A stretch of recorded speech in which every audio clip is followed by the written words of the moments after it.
There is a version of you that you dream about becoming stronger, wiser, disciplined, unshakable. But that version can't appear until the current version of you breaks. Not gently, not slowly, but completely. Because the person you are today was built by your comfort, your fears, your excuses, your habits, and those foundations cannot support the future you want. Something has to shatter. You don't transform by adding motivation on top of old patterns. You transform by breaking the patterns themselves, the beliefs that limit you, the identity that traps you, the behaviors you keep repeating because they feel familiar. Growth begins the moment you stop protecting who you are and start destroying the parts that no longer serve you. This audiobook is about that breaking point, the moment where you stop negotiating with your weaknesses, where you stop defending your past, where you stop choosing the version of you that no longer deserves to lead your life. You cannot become your future self while staying loyal to your old self. One of them must die. And once you're willing to break the person you are, you unlock the person you were always meant to become. Let's begin. Chapter 1. The version of you that must break. There comes a moment in your life when you can no longer pretend that the current version of you is enough. Not because you aren't worthy, but because you're no longer aligned with the small limits you've been living inside. You feel the tension, the quiet ache telling you there's more, that you're meant for something bigger. But to reach it, the version of you that settles, avoids, and hides must break. You cannot expand while carrying the weight of an identity built on fear and hesitation. The person you are today was shaped by survival, programmed by old experiences, taught by wounds, sculpted by insecurity. That version did its job. It kept you alive. But survival and evolution are not the same. There's a difference between existing and becoming, and you feel that difference every time your potential whispers that you're playing too small. To grow, you must stop clinging to the identity that was created in a chapter you've already outgrown. Most people never evolve because they're too loyal to who they used to be. They defend their excuses, protect their weaknesses, and justify their limitations as if their entire identity depends on staying the same. But staying the same is the biggest betrayal not to others, but to yourself. Breaking the old you is an act of honesty, an admission that the life you want cannot be built by the patterns you currently live. The version of you that avoids discomfort must break, because comfort has kept you stagnant for years. You've repeated the same days, the same fears, the same habits, hoping life would change on its own. But nothing changes until you do. Comfort didn't protect you, it trapped you. And the only way out of that trap is to break the part of you that believes ease is safer than growth. Your dreams require a version of you who can withstand pressure, uncertainty, sacrifice, and pain.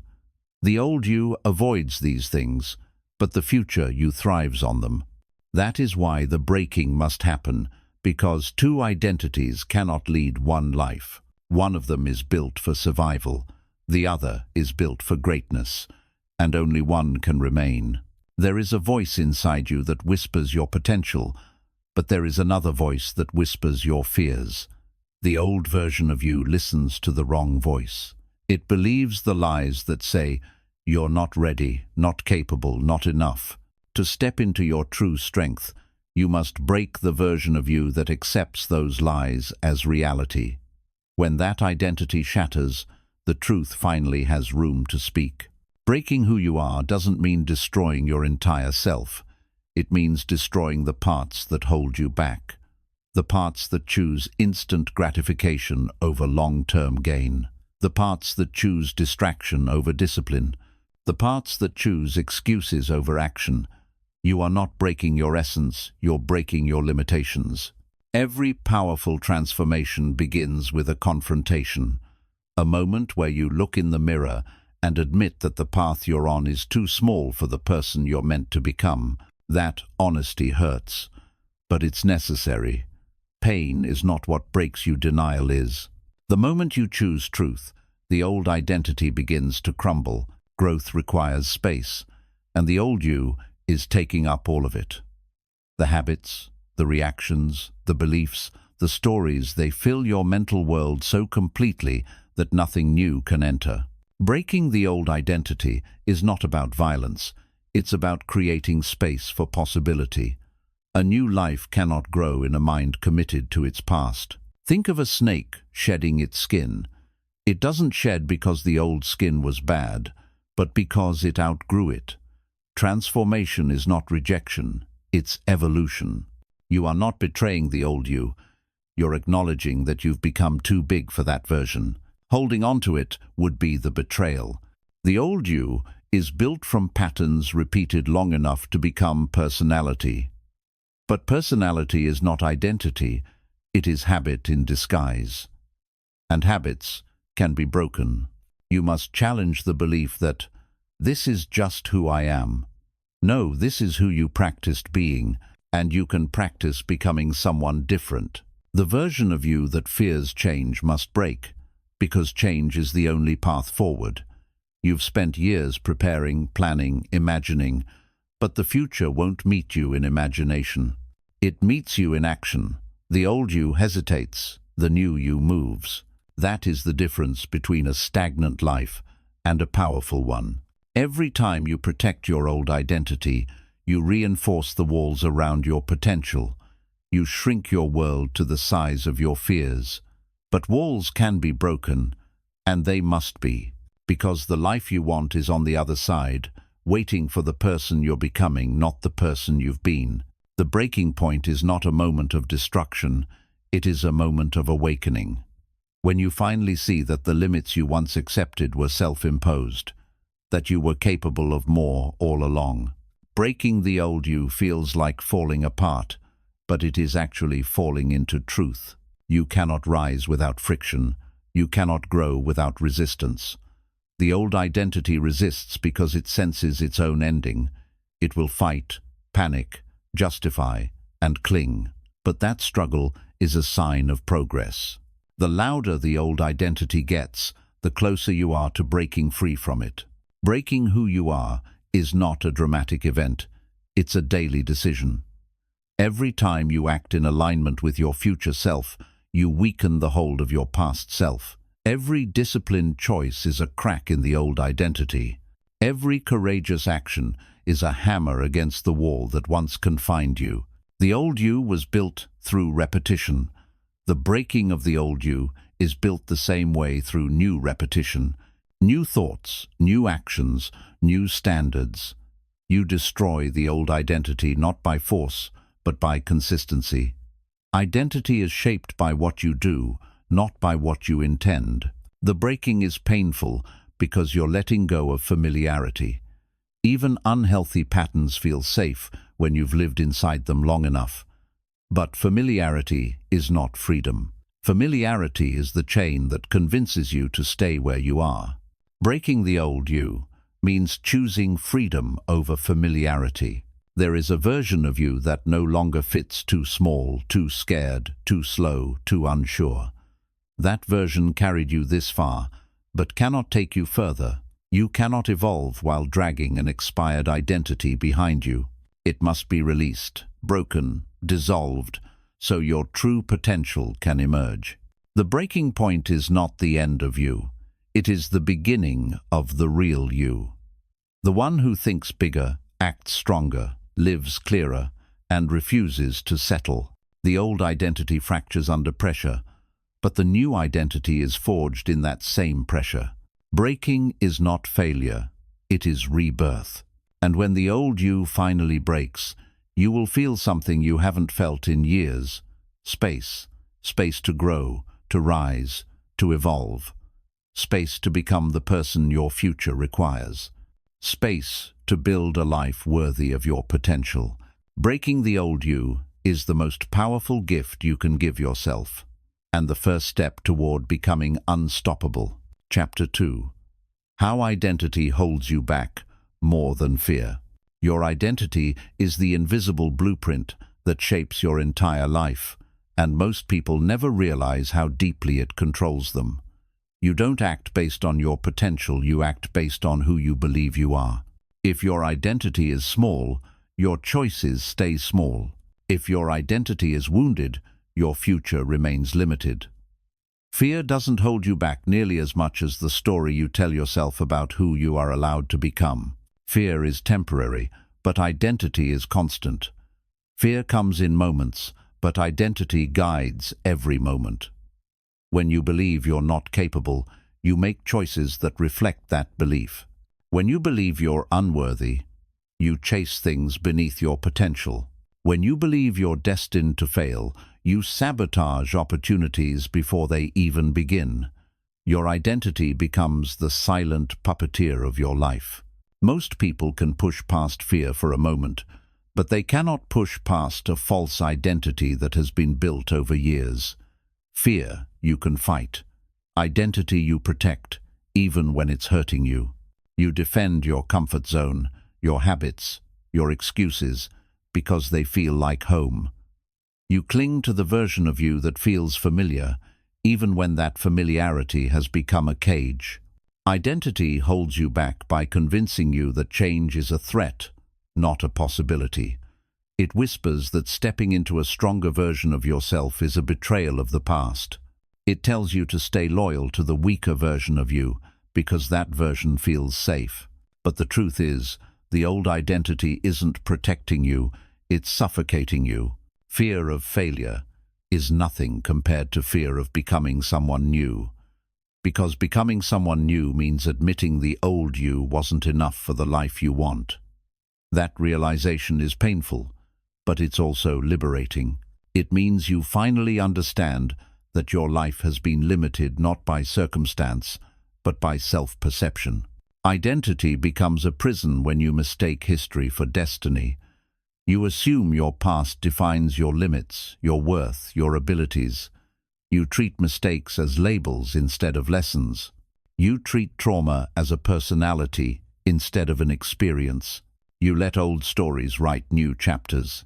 This is how identity keeps you smaller than your potential. You've held on to certain behaviors, not because they help you, but because they match the person you believe you are. If you believe you're inconsistent, you act inconsistently. If you believe you're lazy, you avoid effort. If you believe you're broken, you chase situations that confirm that belief. Identity pulls you back to the familiar, even when the familiar is painful. The most dangerous thing about identity is that it makes you predictable to yourself. You repeat the same patterns, respond the same way, and react from the same wounds. This predictability feels comfortable, but destroys possibility. You cannot evolve while living inside a personality built from fear, insecurity, and survival. Identity shapes your standards, and your standards shape your future. If your standards are low, your life will always match those standards. You won't rise higher than the expectations you place on yourself. Fear might stop you for a moment, but low standards stop you for a lifetime. Raising your identity raises your entire life. You are not afraid of the unknown, you are afraid of losing the known version of yourself. You're afraid of stepping into a version of you that has no excuses left, a version that takes responsibility, a version that requires discipline, a version that demands more from you than your past self ever did. Growth threatens identity, and that's why growth feels terrifying. Identity holds you back by convincing you that your past mistakes define your abilities. You tell yourself, "I've always been this way," as if your patterns are permanent. But nothing about you is permanent except what you refuse to challenge. You are not limited. You are simply practiced at being limited. You stay small because your identity keeps replaying the story where you lose. It keeps reminding you of the moments you failed, the times you were rejected, the situations where you felt weak, but those moments were snapshots, not definitions. Your identity glued them together and called it a personality. Identity convinces you that other people see you the way you see yourself. If you believe you're not enough, you assume everyone sees your flaws. If you believe you're ordinary, you assume everyone sees you as replaceable. This imagined perception becomes a barrier you never question because you believe it's the truth. The moment you realize identity is flexible, everything changes. You don't have to be loyal to the person you were 5 years ago, or 5 months ago, or even 5 minutes ago. Identity is not a fixed truth, it's a repeated pattern. And patterns can be rewritten. You are not stuck, you are attached. Attached to habits that drain you, attached to stories that limit you, attached to a version of yourself that cannot carry the weight of your future. Letting go isn't the hard part. The hard part is admitting you don't need the old identity anymore. To evolve, you must grieve the version of you that kept you small. That means accepting that your old excuses, behaviors, and beliefs were survival mechanisms, not destiny. When you honor that truth, the old identity loses its power. It becomes something you thank and release. As long as you keep choosing the identity built by your past, your future will stay predictable. If you want a new life, you need a new identity, one built by discipline, clarity, confidence, and purpose.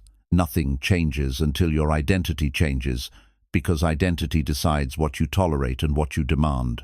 Your identity influences how you handle fear. When your identity is weak, fear becomes a wall. When your identity is strong, fear becomes a challenge.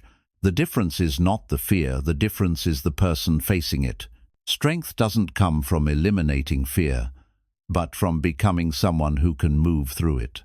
The version of you that holds you back is not the real you, it's the conditioned you, the learned you, the safe you, the familiar you. But the real you, the one buried under fear and habit, is powerful enough to build the life you want. You must break who you became in order to discover who you truly are. And when that identity finally cracks open, you'll understand something life-changing. Fear was never the enemy. The enemy was the small identity you kept protecting. Once you stop defending that version of yourself, nothing can hold you back anymore. Not fear, not doubt, not the past. You're free to become who you were meant to be. Chapter 3. Breaking the habits that built your old self. Every version of you that has ever existed was built through habit, not personality, not destiny, not fate. The life you are living today is the result of choices you repeated long enough to become automatic. And if the old you feels heavy, stagnant, or limited, it's because your habits have been training your mind and body to stay exactly where you are. To break the old self, you must break the rituals that created it. Habits shape identity because they teach your brain what you expect from yourself.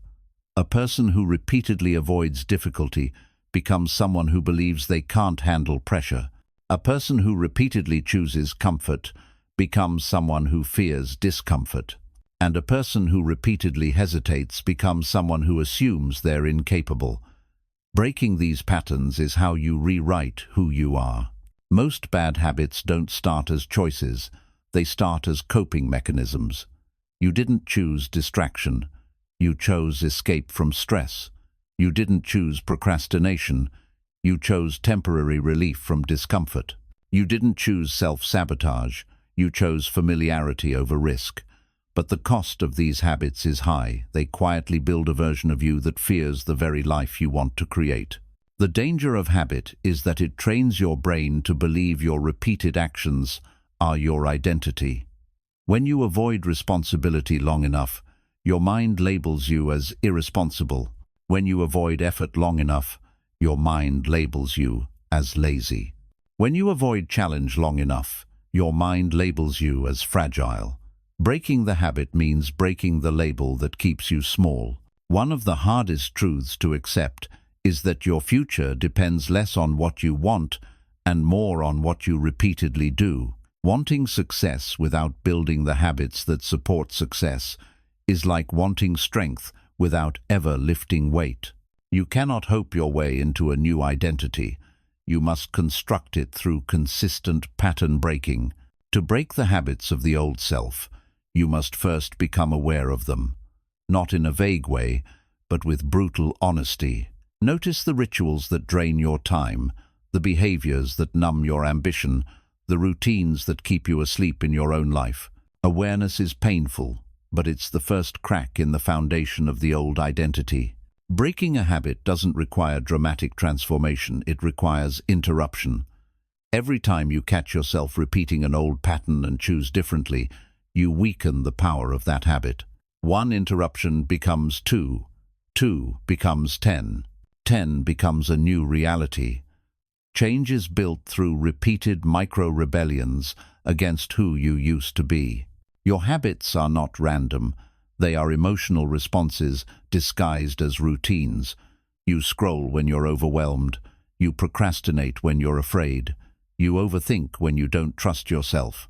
To break the habit, you must address the emotion beneath it. Otherwise, the pattern returns every time the feeling does. The old self survives because you keep feeding it with the same routines, the same morning patterns, the same mental loops, the same excuses disguised as logic. But when you disrupt even one of these anchors, the entire identity begins to lose stability. Small, consistent changes create large internal earthquakes. Breaking the habits that built the old you requires replacing them with habits that build the future you. Discipline must replace avoidance. Stillness must replace distraction. Courage must replace hesitation. You cannot simply remove a habit, you must install a stronger one in its place, or the old pattern will grow back. The biggest habit you must break is the habit of delaying your life. Every time you tell yourself later, your brain learns that effort is optional. And once effort becomes optional, potential becomes unreachable. Breaking the old self begins by breaking the addiction to postponement, doing now what the old you always avoided. One of the most destructive habits is negotiating with your excuses. Every time you reason your way out of action, you strengthen the identity of someone who does not follow through. And the more you strengthen that identity, the more powerless you feel. Breaking this pattern means acting before your mind talks you out of it. Your habits are also shaped by the environments you allow yourself to remain in. The old self thrives in cluttered spaces, chaotic routines, and unchallenging surroundings. Break the environment, and you break the behavior. Break the behavior, and you break the identity. Change your setting, and your mindset begins to shift automatically. Breaking the habits that built your old self is not glamorous. It's repetitive, uncomfortable, and often invisible. No applause, no instant reward, just quiet decisions you make every single day. But those decisions are the bricks that rebuild your character. Consistency is how your future self is constructed. Every habit you break strengthens your internal authority. When you prove to yourself that you can override impulse, override emotion, override old patterns, you reclaim power. And once you taste that power, the power to direct your own life, instead of reacting to it, the old identity loses its grip permanently. Habits don't disappear overnight. They decay through lack of permission. Every time you refuse to feed an old habit, it loses strength. Every time you deny it control, it shrinks. Eventually, the habit that once controlled you becomes something you barely recognize. Breaking is not sudden, it is systematic. To break the old self, you must also break the habit of thinking like the old self. Self-talk becomes a ritual, and ritual becomes identity. When you stop repeating the mental loops that kept you small, I can't, I'm not ready, I always fail, you starve the identity that depended on those beliefs. Another habit that must break is the habit of chasing comfort. Comfort rewires your brain for ease and softness. But growth rewires your brain for resilience and strength. You cannot hold both identities at once. Breaking comfort is breaking the psychological anchor that kept you from becoming your higher self. The moment you commit to breaking the habits that built your old self, the identity that once felt permanent begins to dissolve. You realize you were never stuck just repeating, You were never weak, just conditioned. You were never incapable, just habitually limited. And the moment the habit breaks, the person breaks too. And in that breaking, a new version of you begins to form, one built through intention, not accident, one crafted by discipline, not avoidance, one shaped by your future, not your past. Breaking the habits that built the old you is how you unlock the self you were always capable of becoming. Chapter 4. Shatter your limiting beliefs before they shape your future. Limiting beliefs are the invisible chains that keep your life small, even when your potential is enormous. They hide in your thoughts, your assumptions, your self-talk, quietly shaping the choices you make and the risks you avoid. You don't see them, you live them, and until you shatter them, they will continue shaping a future you never wanted. Your beliefs are not reflections of truth. They are reflections of your history. If you don't break them, they will break your future. Most limiting beliefs were never yours to begin with. They were planted in you by family, society, mistakes, failures, and childhood experiences you didn't fully understand. You accepted these beliefs because you didn't know you could question them. But now they live inside you as if they are facts. They tell you who you are, what you can do, and what you should settle for.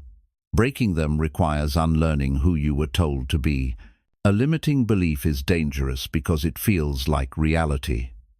When your mind repeats something often enough, I'm not capable, I'm not ready, I'll fail again, it becomes a mental law, and your life bends to those laws.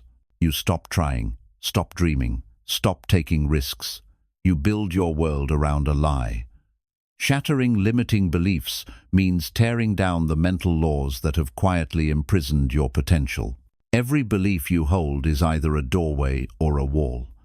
The empowering ones open new pathways, new opportunities, new identities. But limiting beliefs shut every door before you even reach it. You don't lose because you're incapable. You lose because you never give yourself permission to step through the doorway. Breaking these beliefs is how you unlock parts of your life you've never experienced. Limiting beliefs often disguise themselves as caution.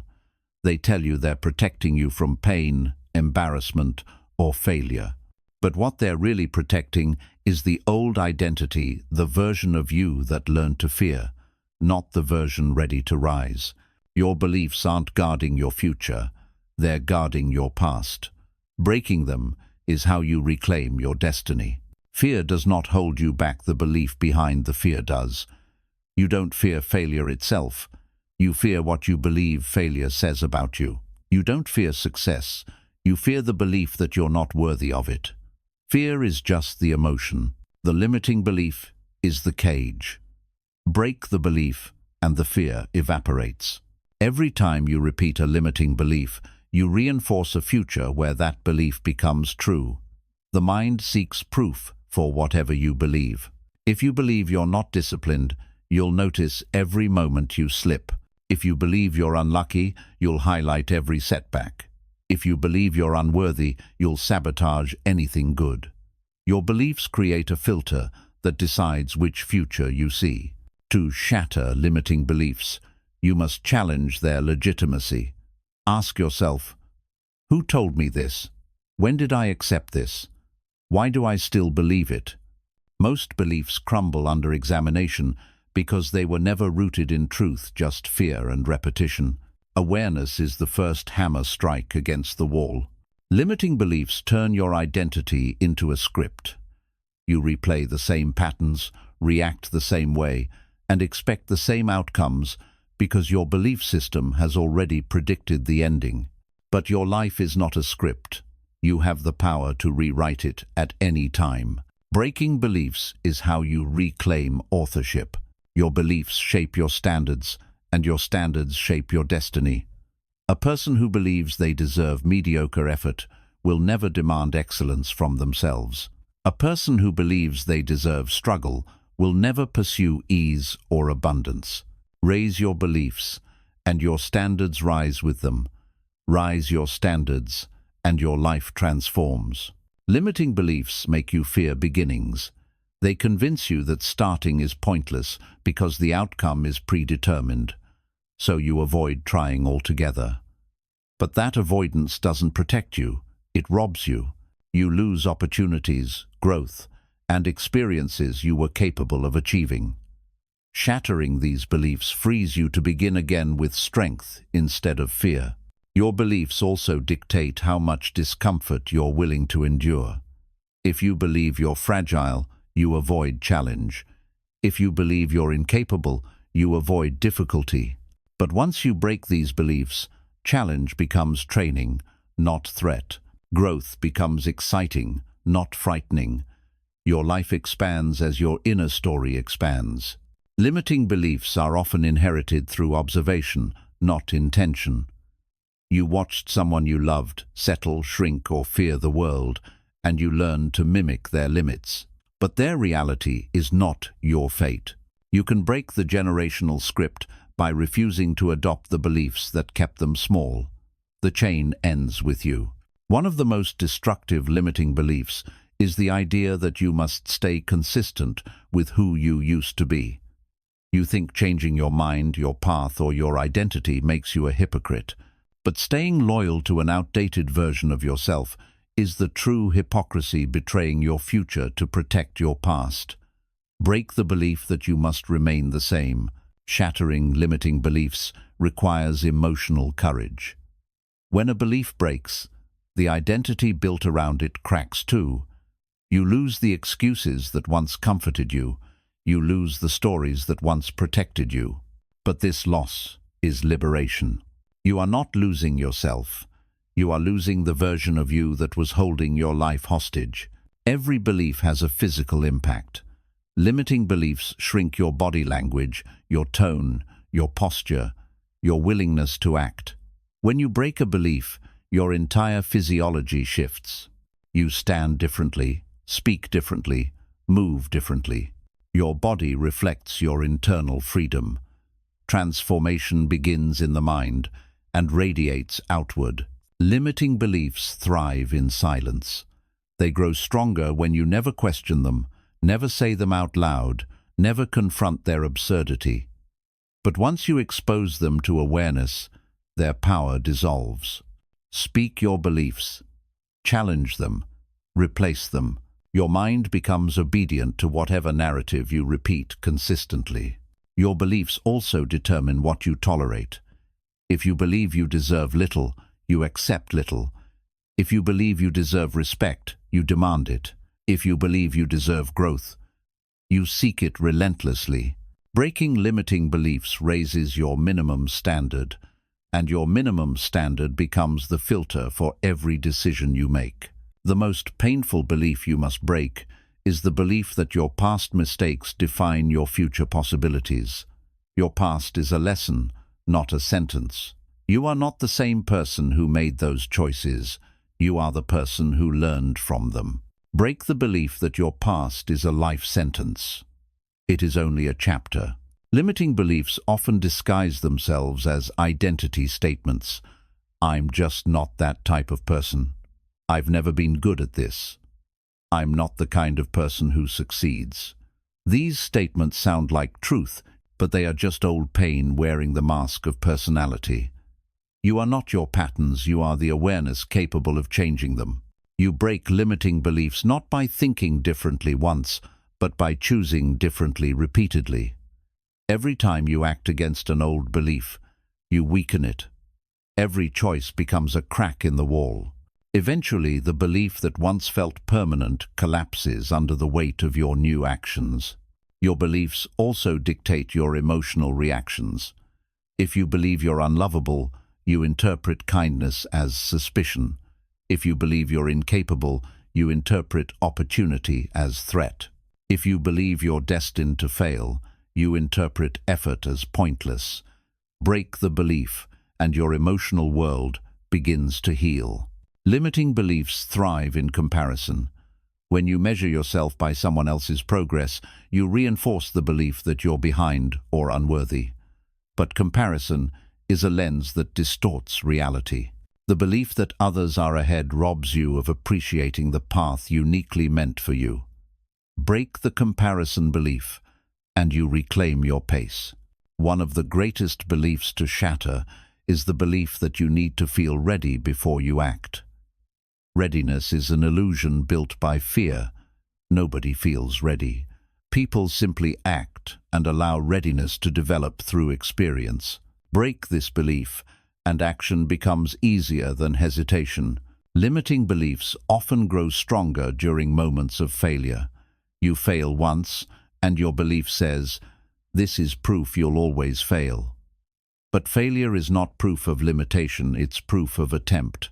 The belief that failure defines you is the very belief preventing your eventual success. Break that belief, and failure becomes your teacher. Beliefs are strengthened by repetition, so the only way to break them is to interrupt the cycle. Change the language you use internally. Change the choices you make externally. Change the meaning you attach to every challenge. Your mind rewires itself when you consistently feed it a new interpretation. To break limiting beliefs, you must question your inner narrator. The voice that tells you, "You can't." The voice that tells you, "You're too late." The voice that tells you, "You're not worthy." This voice is not wisdom, it is residue. Residue from old pain, old environments, old identities. You owe it nothing. Silence it through action. Your beliefs about what is possible determine what becomes possible. If you believe success is rare, you won't pursue it. If you believe discipline is hard, you won't build it. But if you believe growth is inevitable with consistency, your entire approach changes. What you believe about difficulty determines whether you rise or retreat. Limiting beliefs often anchor themselves to comfort. They whisper, "Don't try, you might fail. Don't move, it might hurt." But growth requires discomfort. Pain is not the enemy, paralysis is. Break the belief that discomfort is dangerous, and you unlock a world where challenge becomes opportunity. When you shatter a limiting belief, your mind enters a state of expansion. You start seeing possibilities where you once saw obstacles. You start taking risks where you once hesitated. You start acting like someone who believes in their own potential. This shift is not subtle, it's seismic. Breaking beliefs is not a one-time event. It is an ongoing rebellion. Each time you challenge an old story, you weaken the hold it has on your future, and eventually, the identity built by these beliefs collapses completely. In its place stands someone freer, stronger, clearer, and more intentional.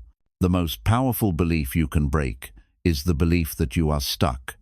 You were never stuck, only believing you were. Your potential was never gone, only buried under stories that were never true. When you shatter those stories, you reclaim your entire future. Your future is shaped by the beliefs you choose to protect. If you protect fear-based beliefs, your life shrinks. If you protect empowering beliefs, your life expands. Breaking limiting beliefs is choosing expansion over contraction, truth over fear, possibility over paralysis. The moment you stop believing the limiting stories in your mind, the world stops limiting you. Opportunity becomes visible, strength becomes accessible, growth becomes natural. The belief breaks, and the world opens. And when the last limiting belief finally shatters, you meet the strongest version of yourself, the version who was always buried beneath fear, waiting for you to stop fighting your future and start becoming it. Chapter 5. Replace the weak voice with the one you need to become. Inside you lives two voices, the weak one that keeps you small, and the powerful one that pushes you toward who you're meant to become. The weak voice is familiar. It whispers excuses, doubts, comfort, and fear. But the powerful voice is the one you've ignored for years because it demands more from you than you're used to giving. Replacing the weak voice begins the moment you stop letting it narrate your life. The weak voice speaks with authority only because you keep listening. It thrives on repetition. Every time you say, "I can't," "I'm tired," I'll start tomorrow. That voice grows stronger and more convincing. Your mind begins to trust it, but a belief repeated long enough becomes a prison. To escape it, you must interrupt its rhythm and introduce a voice that gives you direction instead of permission to stay small. The weak voice survives by giving you easy outs. It tells you that effort is too hard, that discomfort is too much, that discipline is unnecessary.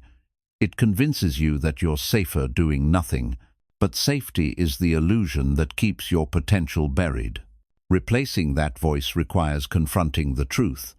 The life you want demands a level of discomfort the weak voice will never allow. Most people don't realize the weak voice isn't theirs, it's inherited. It comes from environments that taught you to fear risk, from failures that convinced you to doubt yourself, from people who projected their limitations on you. But the voice you need to become the person you want to be must come from within, built intentionally through clarity, discipline, and self-command. The voice you need is not soft, it's not comforting, it's not indulgent. It demands effort when you feel lazy, focus when you feel scattered, and movement when you feel stuck. This voice isn't trying to punish you, it's trying to free you. It knows your potential, and it refuses to let you live beneath it. Replacing the weak voice begins with recognizing its tone. It always sounds urgent, emotional, fearful. It tries to overwhelm you with feelings, so you act impulsively or avoid action altogether. The voice you need is calm, directive, steady. It doesn't panic. It makes decisions. It leads. You must learn to distinguish panic from guidance. The weak voice exaggerates obstacles. It turns small tasks into impossible missions and short-term pain into unbearable suffering. It convinces you that you won't survive discomfort, but discomfort is the birthplace of transformation. The voice you need reminds you that pressure is temporary, while the reward of pushing through it is permanent. To replace the weak voice, you must build an internal authority that overrides emotion. When you say, "I decide," you silence the voice that says, "I feel." Feelings are inconsistent. Leadership is not. The person you want to become must lead your life, not the person you've been conditioned to remain. That leadership begins with internal command. The weak voice always wants shortcuts. It tells you to skip steps, avoid challenges, and seek easy wins. But shortcuts weaken character and prolong the journey. The voice you need knows that mastery requires repetition, patience, and discipline. It pushes you toward consistency, not convenience, because your future depends on who you become, not how quickly you get there. Every time you choose action over hesitation, the powerful voice grows. Every time you choose discipline over excuses, it rises. Every time you choose long-term vision over temporary comfort, you strengthen the identity you're building. You are not powerless, you simply haven't fed the right voice enough. Replacing the weak voice requires changing the questions you ask yourself. The weak voice asks, "Do I feel like it?" The strong voice asks, "Is this who I want to become?" One question keeps you stuck in your emotions. The other anchors you to your future. The more you choose the future, the more the weak voice fades. The weak voice is impatient. It wants comfort now, relief now, validation now. But the voice you need understands sacrifice. It knows that greatness is not built on what feels good today, but on what shapes you tomorrow. It speaks from vision, not impulse. It guides you toward long-term fulfillment instead of short-term pleasure. The weak voice thrives in chaos when your environment is cluttered, your mind is scattered, your routines are inconsistent. The voice you need thrives in order. When your space is clean, your goals are clear, and your habits are aligned, the strong voice becomes louder and easier to follow. Change your environment and you change your internal dialogue. Replacing the weak voice requires rewriting your self-talk. You must train your mind the way you train a muscle. When the weak voice says, "You can't," respond with, "Watch me." When it says, "You're not ready," respond with, "I'll begin anyway." When it says, "This is too hard," respond with, "That's why it matters." Every response reprograms your identity. The weak voice is fueled by hesitation. The longer you wait, the louder it becomes. Action weakens it because action forces the mind into alignment with your new identity. When you move first and think later, the voice that once controlled you begins to lose authority. Movement is how you dethrone it. You cannot replace the weak voice without embracing discomfort. Growth demands friction. The voice you need is born in the moments you push yourself, when you don't feel like it, the early mornings, the long hours, the quiet sacrifices. Pain becomes your teacher. Discipline becomes your weapon. Consistency becomes your proof. The weak voice depends on your desire to be liked. It makes you shrink, compromise, and avoid conflict. But the voice you need speaks with self-respect. It prioritizes purpose over approval. It teaches you that you don't need permission to evolve. You only need direction and courage. To replace the weak voice, you must stop negotiating with it. Once you set a standard, it is non-negotiable. Once you set a goal, you move toward it regardless of emotion. Your mind learns that your word is law. And when your mind trusts your decisions, the weak voice loses its influence. The weak voice fears responsibility because responsibility forces growth. It wants you to remain fragile, dependent, and uncertain. But the voice you need embraces responsibility as the bridge to your future. It knows that carrying weight is how you build strength internally and externally. Replacing the weak voice requires breaking the habit of self-betrayal. Every time you say you'll do something and don't, your mind learns that your promises mean nothing. But every time you follow through, no matter how small, your mind learns that you can be trusted. Self-trust is the foundation of a powerful internal voice. The weak voice thrives on your past. It reminds you of every mistake, every failure, every embarrassment. But the voice you need speaks from your future. It uses vision instead of memory. It uses hope instead of fear. When you learn to think forward instead of backward, the weak voice loses its grip on your identity. You replace the weak voice by choosing higher standards. The weak voice says, "This is good enough." The strong voice says, "This isn't who we're becoming." Standards shape identity, and identity shapes behavior. Raise your standards, and your voice, the one that guides your life, becomes stronger and more aligned with your potential. The weak voice wants you emotionally reactive because reactivity keeps you inconsistent. The voice you need is emotionally stable. It knows how to pause before acting, how to breathe before reacting, how to choose clarity over chaos. Mastering your emotional response is one of the strongest ways to silence the internal voice that keeps you small. The weak voice is loudest when you're tired, stressed, lonely, or uncertain. It waits for your low moments to influence your decisions. But the voice you need becomes your anchor. It reminds you that discipline doesn't rely on perfect conditions, it relies on commitment. Your future self is counting on your consistency, not your comfort. Replacing the weak voice requires embracing truth, even when it hurts. The weak voice lies to keep you numb.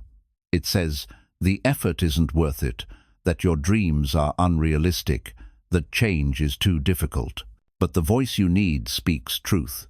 Your life will not change unless you change, and your potential will not appear unless you demand it. The weak voice is attached to who you were. The strong voice is devoted to who you're becoming. Every day, you choose which identity to strengthen. Every action is a vote for the old self or the future self. The voice you listen to determines the life you build. The voice you need doesn't wait for motivation. It commands action.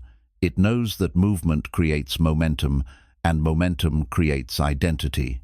When you push yourself consistently, the strong voice becomes the default. and the weak voice becomes background noise. Your weak voice speaks in doubt, the strong voice speaks in direction. Doubt asks, "What if I fail?" Direction asks, "What must I do next?" Doubt keeps you frozen. Direction keeps you moving. Movement is how your new identity takes over your old one.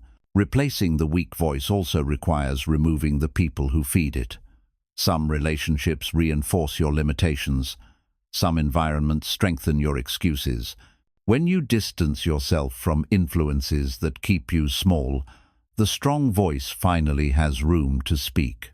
Your circle affects your internal dialogue more than you realize. The weak voice craves instant gratification. It wants results without the struggle, rewards without the discipline. But the voice you need understands that mastery is earned. It teaches you to fall in love with the process, the grind, the repetition, the resilience. When you learn to love the work, you silence the voice that wants shortcuts. The weak voice is addicted to narratives of defeat. It recycles old pain into new predictions. But the voice you need creates new narratives, ones rooted in possibility, strength, and growth. When you rewrite the story you tell yourself, you rewrite your entire identity. To replace the weak voice, you must build a relationship with your future self. Visualize them, speak like them, act like them. Each aligned action strengthens the voice that leads you forward. Eventually, the future you becomes louder than the old you, and that is when transformation becomes irreversible. The weak voice will never disappear completely, but it will lose power. It will become a whisper instead of a command. And the voice you need, the one that represents your strength, your discipline, your purpose, will become the dominant force guiding your life. The moment you replace the weak voice with the one you need to become, a new identity forms. Not one shaped by fear, excuses, or doubt, but one shaped by intention, confidence, and authority. You stop living as a victim of your mind and start living as the leader of your destiny. The weak voice becomes loud when you allow uncertainty to overwhelm clarity. It thrives when your goals are blurry and your direction is unstructured. But the voice you need gains strength when you create intentional order in your mind, when your purpose becomes non-negotiable. Clarity is fuel for inner authority. When you know where you're going, the voice that doubts you loses its influence. To quiet the weak voice, you must stop feeding it emotionally. It grows strongest when you seek comfort over responsibility. Every time you choose ease instead of growth, you reinforce its authority. But when you choose the hard thing, the uncomfortable action, the disciplined choice, you starve the weak voice and nourish the one that pushes you forward. Discipline is the language the strong voice speaks. The weak voice tells stories, long, dramatic stories about why something won't work, why it's pointless to try, why you're not the kind of person who succeeds. These stories feel convincing because they trigger old emotions. But the strong voice doesn't speak in stories. It speaks in instructions. Stand up, move forward, do what must be done. When you learn to act before your mind narrates, the stories lose their power. The weak voice wants you to seek validation. It wants proof that you're enough before you take action. But the strong voice knows validation comes after action, never before it. The life you want won't applaud you in the beginning. It will test you. If you wait to feel worthy before you start, you'll never start. Replace the belief that you must feel confident with the truth that confidence is built through doing. The weak voice does not want you to outgrow the environment that created it. It wants you to stay around people who reinforce your excuses, your mediocrity, your softness. But the strong voice is lonely. At first, it requires you to step into spaces where excellence is normal.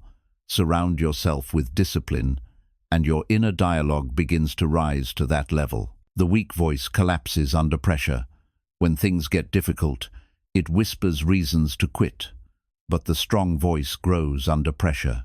It sees difficulty as data information that reveals where you must grow next. When you stop interpreting pressure as a threat and start seeing it as training, the weak voice loses its grip on your decisions. You replace the weak voice by practicing obedience to your higher self. At first, it feels forced, unnatural, unfamiliar, heavy. But repetition transforms obedience into identity. The more you follow the strong voice, the more you realize it was your real voice all along, the voice buried under years of listening to weakness. The weak voice wants perfection before action. It convinces you that not ready is a legitimate reason to delay your life. But the strong voice knows readiness is a myth. You become ready because you act, not before you act. Perfection is an excuse dressed as preparation. When you let go of perfect beginnings, you finally begin. Replacing the weak voice requires redefining your relationship with discomfort. Discomfort is not a signal to stop. It's a sign that you are stepping into the identity you've been avoiding. Growth and pain live in the same neighborhood. When you feel resistance, the strong voice says, "Good, keep going." The weak voice pulls you into overthinking. It drowns you in possibilities, risks, hypotheticals, and noise. But the strong voice simplifies everything into one question: what is the next step? The mind that takes the next step wins. The mind that analyzes endlessly stays stuck in stories. To replace the weak voice, you must stop believing everything you feel. Feelings are temporary storms, loud, unpredictable, irrational. The strong voice stands above the storm. It tells you what matters when your emotions try to mislead you. Maturity is choosing instruction over impulse. The weak voice is built on fear of consequences. The strong voice is built on commitment to results. One focuses on what might go wrong. The other focuses on what must be achieved. You choose which voice leads you based on which future you care about, more avoiding pain or creating greatness.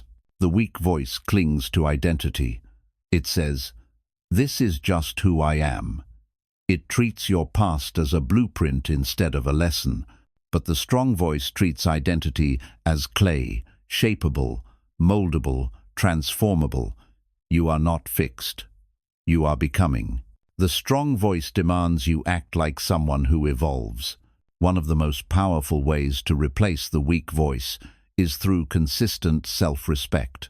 Every time you follow through on a promise to yourself, you elevate the voice that believes in you. Every time you break a promise, you elevate the voice that doubts you. Self-respect is built through alignment, doing what you said you'd do. The weak voice convinces you that your desire for comfort is a sign you should stop. But the strong voice knows discomfort is simply the old identity resisting death. It's the voice of fear screaming its last arguments. When discomfort arises, the strong voice stands firm. It knows breakthrough lives right beyond this moment. The weak voice wants evidence before belief. The strong voice believes before evidence. It knows that identity shifts only when you act like the person you want to become, not the person you currently are. When you behave like your future self consistently, your mind eventually adapts to match the behavior. You replace the weak voice by refusing to entertain its negotiations. When it says, "Just 5 more minutes," you stand up. When it says, "Skip today," you begin anyway. When it says, "This is too much," you remind yourself that weakness is not allowed to make decisions. Every rejection of the weak voice strengthens the dominant voice within you. The weak voice thrives on indecision. The longer you hesitate, the louder it becomes, but the strong voice cuts through hesitation with clarity. Choose, move, decide. Even a wrong decision teaches you more than paralysis ever will. Action is the antidote to hesitation. The weak voice is addicted to your past failures. It replays them to keep you small. But the strong voice reframes failure as instruction. It extracts lessons, not labels. When you stop letting failure define you and start letting it refine you, the weak voice loses its emotional leverage. To replace the weak voice, You must challenge the narratives it builds around effort. The weak voice says, effort is exhausting. The strong voice says, effort is empowering. The weak voice says, discipline is restrictive. The strong voice says, discipline is freedom. Change the meaning, and the voice changes. The weak voice hides behind identity statements. I'm not consistent. I'm not disciplined. I'm just lazy. These are not truths. They are habits of self-description. The strong voice replaces identity statements with action statements. I will do this. I will follow through. I am becoming stronger. Identity is shaped by what you speak. The weak voice glorifies comfort because comfort protects it from extinction. The strong voice glorifies growth because growth strengthens the future identity. Each day you choose growth, the old voice fades. Each day you choose comfort, the old voice returns. Your choices are votes for which voice survives.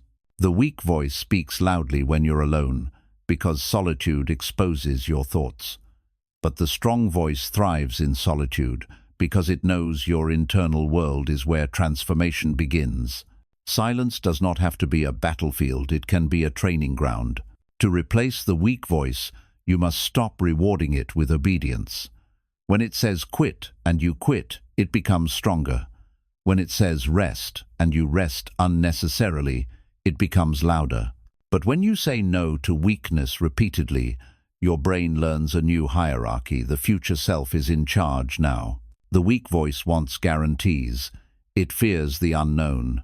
But the strong voice sees the unknown as territory for expansion. You cannot grow inside what you've already mastered. The future requires steps you cannot fully predict. Strength is built by moving anyway. Replacing the weak voice requires you to stop identifying with your thoughts. You are not the voice, you are the awareness observing it.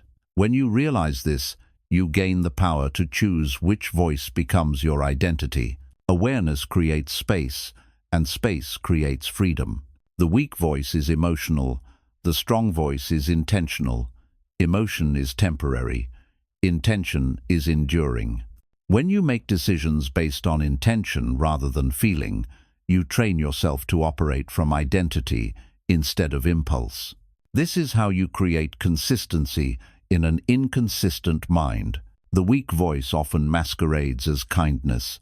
It says, "Take it easy. You deserve rest. Don't push yourself." But unchecked softness becomes self-sabotage. The strong voice knows the difference between rest and avoidance, and it refuses to let kindness become an excuse for stagnation. You replace the weak voice by keeping the promises you make privately. Public discipline means nothing if your private standards are weak. The strong voice is forged in the unseen moments, the late nights, early mornings, small choices no one applauds. These moments build the inner authority the weak voice cannot overpower. The weak voice tells you that your dreams are too far away. But the strong voice breaks the dream into steps you can execute today. The weak voice sees the entire mountain. The strong voice sees the next foothold. Progress becomes possible when perspective becomes manageable. The weak voice thrives when your future is abstract. But when your goals are defined, written, scheduled, and structured, the strong voice finally has direction. Clarity quiets fear. Structure quiet chaos. A written plan quiets the voice that wants you to remain lost. Replacing the weak voice means refusing to let it set your standards. If your standards are dictated by emotion, they will always be low. But when your standards are dictated by identity, the person you want to become, they rise automatically. High standards create a high-quality internal voice. The weak voice predicts outcomes. The strong voice creates outcomes. One speculates, the other executes. When you stop worrying about results and start focusing on responsibility, the strong voice becomes the natural leader within you.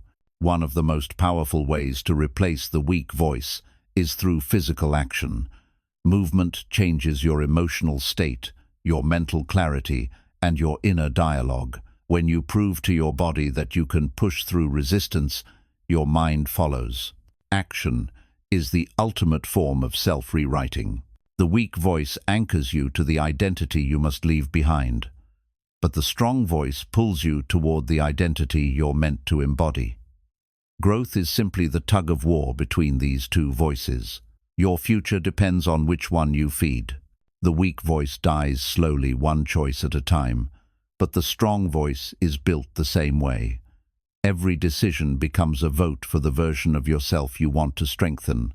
Eventually, the votes add up, and a new identity takes control. And when the strong voice finally becomes dominant, something incredible happens. The weak voice doesn't disappear, it just stops being believable. It becomes background noise, powerless against the identity you've built. You no longer argue with it. You simply move forward, guided by the voice that leads you to your highest self. Chapter 6. Rebuild your character through discipline and pain. Character is not built in moments of ease. It is forged in the quiet, unseen battles you fight with yourself. Discipline is the sculptor. Pain is the chisel. Together they carve away the parts of you that are weak, impulsive, inconsistent, or fragile. The version of you that emerges from this carving isn't created by motivation, it is created by endurance. When you force yourself to do what your emotions resist, you begin shaping a character that can survive storms others crumble under. Pain is not the enemy. Pain is feedback. It tells you where your weaknesses live, where your limits begin, and where your growth must occur next. Most people run from discomfort because they assume it signals danger. But discomfort often signals transformation. When you learn to stand inside the discomfort instead of escaping it, your character deepens, your resolve strengthens, and your identity evolves into someone capable of far more than you ever imagined. Discipline is the contract you make with your future self, a promise that today's effort will build tomorrow's strength. Pain is the cost of that contract. Every sacrifice, every hard decision, every moment where you choose progress over pleasure is a vote for the person you want to become. Character is not shaped by what you want. It is shaped by what you are willing to endure to deserve it. The old version of you was built around avoiding struggle. The new version must be built around meeting it. When you willingly enter difficult situations, waking early, working intensely, training your body, disciplining your habits, you train your mind to stop resisting life. You begin to see pain as a tool instead of a threat. You become someone who can carry burdens without collapsing under them. Most people desire strength, but reject the process that creates it. They want confidence without struggle, success without sacrifice, clarity without discomfort. But you cannot skip the fire and expect to emerge forged. Discipline and pain are the heat that burns away the weaker layers of your identity. What remains is not fragile or temporary. It is permanent, rooted, unshakable character. Your character grows every time you override your impulses. When you choose action over excuses, commitment over comfort, responsibility over avoidance, you slowly separate yourself from who you used to be. Each moment of discipline rewrites your inner voice. Each moment of pain rewires your self-belief. You begin to trust yourself not because things get easier, but because you prove you show up even when they don't. Pain becomes meaningful when you connect it to purpose. Mindless suffering drains you. Intentional suffering transforms you. When you know why you are pushing yourself, the future, the vision, the higher identity you are constructing, the struggle becomes fuel. You realize that every second of discomfort is depositing strength into the bank account of your character. Discipline is often misunderstood as punishment, but real discipline is an act of respect for the life you want, the potential you carry, and the future you deserve. When you discipline yourself, you are saying to your own mind, "I am worth the effort. My future matters more than my excuses." That internal declaration is what separates those who rise from those who remain stuck. You rebuild your character when you stop choosing the path of least resistance. The easy road breeds dependence, fragility, and stagnation. The difficult road builds adaptability, courage, and resilience. When you consistently choose the harder thing, not out of self-torture, but out of self-creation, you become someone capable of carrying responsibility without collapsing beneath the weight. The identity you want requires sacrifice. Not everything you enjoy, but everything that weakens you. Discipline demands that you cut away habits that drain your energy, thoughts that undermine your confidence, and patterns that sabotage your progress. The pain of letting go is temporary. The pain of staying the same is permanent. Choose the pain that moves you forward. Discipline becomes easier when you stop negotiating with yourself. The weak mind bargains endlessly. Maybe tomorrow. Maybe later. Maybe when I feel ready. But the strong mind operates on commands, not suggestions. When you train yourself to follow through without debate, you eliminate the mental friction that destroys momentum. Your character becomes defined by decisiveness. Pain teaches you humility, reminding you that growth has a cost. It strips away the ego that expects progress without effort. It exposes your limits so you can expand them. It shows you where you are still fragile, so you know what to strengthen next. Pain is brutally honest, but honesty is the foundation of transformation. Discipline forces consistency, and consistency is what turns identity into destiny. Anyone can be disciplined for a day. Character is built when you are disciplined on the days you feel exhausted, discouraged, unmotivated, or unseen. Those days matter more than the easy days. They are the days when your future self is being carved from the stone of your present weakness. When you rebuild your character through discipline, you stop waiting for life to get easier. You become the person who becomes stronger. Pain stops frightening you because you see what it creates. Hardship stops overwhelming you because you've survived harder things already. Discipline stops burdening you because it becomes who you are, not what you force yourself to do. Your character is shaped by the pains you choose to face, not the ones you run from. Avoided pain becomes long-term suffering. Confronted pain becomes long-term power. When you face what scares you, responsibility, effort, accountability, self-control, you dismantle the old identity that hid behind avoidance. That is where rebirth begins. Pain gives you clarity about your priorities. When you discipline yourself to push through challenges, you begin to see what truly matters and what was just distraction. You realize that comfort was never happiness. It was just a temporary escape from responsibility. Real happiness comes from becoming someone you respect. Discipline teaches you that the mind is a follower, not a leader.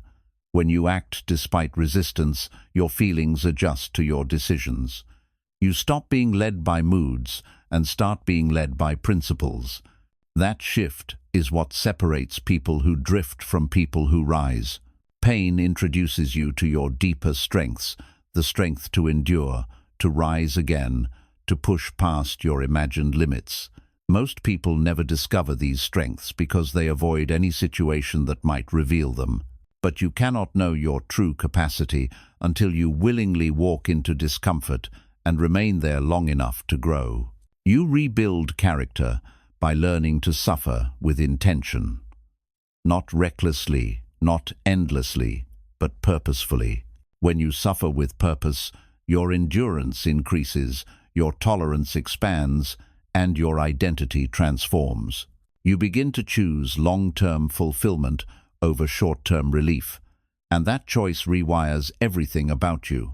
Discipline sharpens your mind like a blade. Pain tempers your emotions like steel.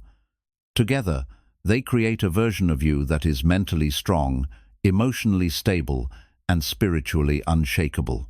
This is not a version built in comfort, it is built in fire. The fire does not destroy you, it reveals you. The more you discipline yourself, the less external discipline you need. You stop relying on motivation, reminders, pressure, or accountability. You become self-governing, someone who does the hard things simply because they are required, not because you are forced. That inner authority is the mark of a rebuilt character. Pain forces you to confront the truth about your habits. It shows you where your excuses live, where your willpower weakens, where your patterns need breaking. When you stop running from that truth, you give yourself the opportunity to correct what has been holding you back for years. Discipline is the bridge between the identity you want and the person you currently are. Every act of discipline is a step across that bridge. Every act of avoidance pulls you backward. With enough steps, the old identity eventually becomes unrecognizable, not because it disappeared, but because you outgrew it completely. Pain builds mental durability. It teaches you that you can keep going even when your mind screams to stop. It shows you that fatigue, fear, and doubt are temporary sensations, not permanent barriers. The more discomfort you face, the more resilience becomes your default response instead of fear. You rebuild character through discipline when you stop expecting progress to be fast. Transformation is not a sudden event. It is a slow, deliberate reconstruction of your inner world. Pain teaches patience. Discipline teaches persistence. Together, they produce permanent change. The old version of you was fragile because it was built around avoiding discomfort. The new version becomes unbreakable because it is built around doing what must be done. Strength is not the absence of pain. It is the willingness to endure it for a purpose greater than yourself. Discipline reveals your true identity more clearly than any personality test or self-reflection ever could. What you consistently choose, struggle or comfort, effort or avoidance, tells you who you are becoming. Character is not formed in your intentions. It is formed in your choices. Pain teaches you to stop relying on perfect conditions. There will never be a day when everything feels right, when motivation is limitless, when circumstances align perfectly. Discipline trains you to move regardless. That reliability is what builds a character capable of achieving anything. When you choose discipline repeatedly, you establish a new internal hierarchy. The future self becomes more important than the present comfort. This shift is monumental. It transforms you from someone who reacts to life into someone who designs life intentionally. Pain becomes part of the design, not an obstacle. Your character grows each time you break a pattern that once had control over you. When you push through the moment you usually quit, a new identity emerges. When you show up on days you once avoided, a new belief forms. These small victories accumulate until you can no longer recognize the weaker version you used to be. Discipline builds credibility with yourself. Pain builds humility within yourself. Together, they create balance, strength without arrogance, confidence without delusion, ambition without entitlement. This balanced character becomes someone others trust, admire, and follow. You rebuild character when you stop chasing the feeling of progress and start trusting the process of progress. Discipline rarely feels good in the moment. Pain almost never feels rewarding immediately. But the results they create are undeniable, and the person you become is worth every discomfort. Pain removes illusions. It reveals the truth about what you value, who you are, and what you must overcome. When you face pain intentionally, you stop hiding behind lies you told yourself to feel better. Self-honesty becomes your foundation, and self-improvement becomes inevitable. Discipline teaches you that freedom is not doing whatever you want. Freedom is having the strength to do what you must.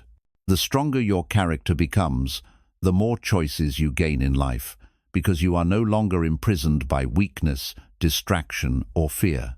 Every disciplined action sends a message to your subconscious: I am becoming someone better. Eventually, your subconscious begins to believe it. Your identity shifts. Your thoughts align with your goals. Your actions become automatic. This is how discipline turns into character. Pain is temporary, but the identity built through it is permanent. You will not remember the discomfort years from now, but you will live every day as the person shaped by that discomfort. You are not paying a price, you are making an investment in the strongest version of yourself. Discipline destroys the parts of you that were never meant to lead your life. Laziness, fear, emotional impulsiveness, mental weakness. Pain strengthens the parts that must lead: courage, resilience, clarity, consistency. Together, they build an identity capable of handling anything life brings. You rebuild your character when you stop abandoning yourself. Discipline is self-loyalty. Pain is proof of your commitment. Every time you endure something difficult for the sake of your future, you show yourself that you are worth fighting for. That realization alone transforms you deeply.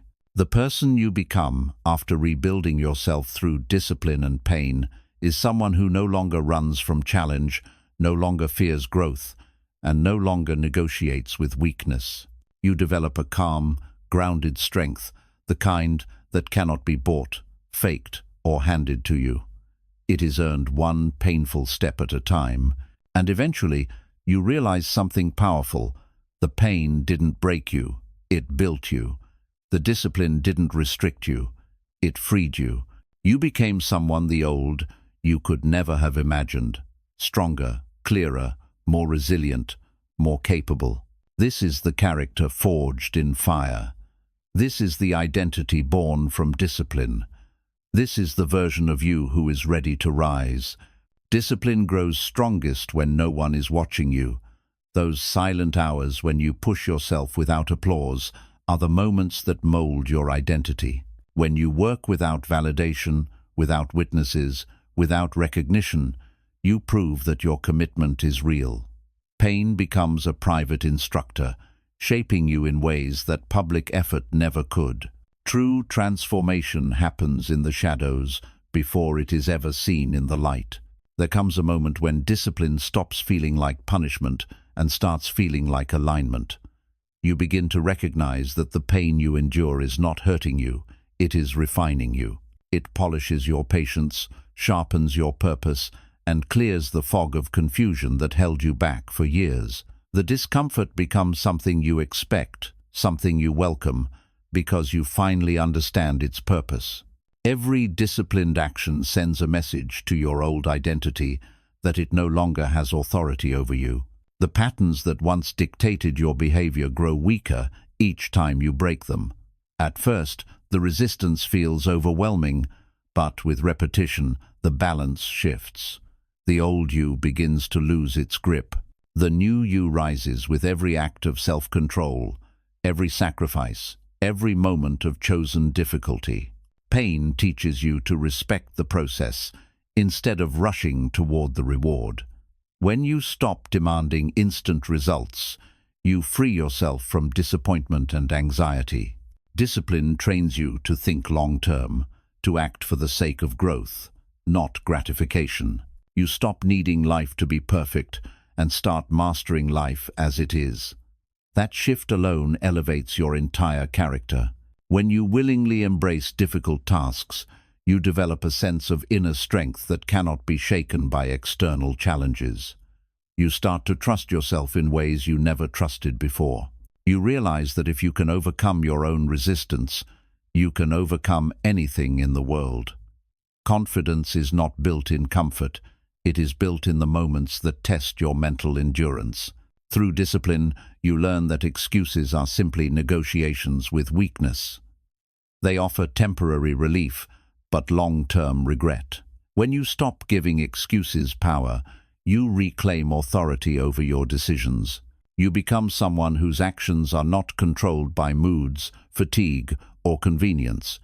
You build a character that acts with intention, not impulse. That shift changes everything. Pain reveals where your boundaries truly are. Most people think they know their limits, but they only know their comfort zone. Real limits appear only when you push past what feels safe and familiar. When you operate beyond those boundaries, you discover new strength, new resilience, and new potential. The person you uncover on the other side of pain is always stronger than the one you left behind. Discipline makes you reliable not only to others but to yourself. Before discipline, you make promises you don't keep. After discipline, you become someone whose word means something. When your actions match your intentions, you unlock a level of self-respect that cannot be taken away by failure or criticism. You become someone you trust. Pain teaches presence. It forces you into the moment, stripping away distractions and illusions. When you face discomfort directly, your mind stops wandering and begins focusing. This sharpened presence becomes a superpower in every area of your life, in your work, your relationships, your decisions, your goals. Pain gives you clarity that comfort never could. Every time you endure a difficult moment without quitting, you reinforce the belief that you are capable of more than you once thought.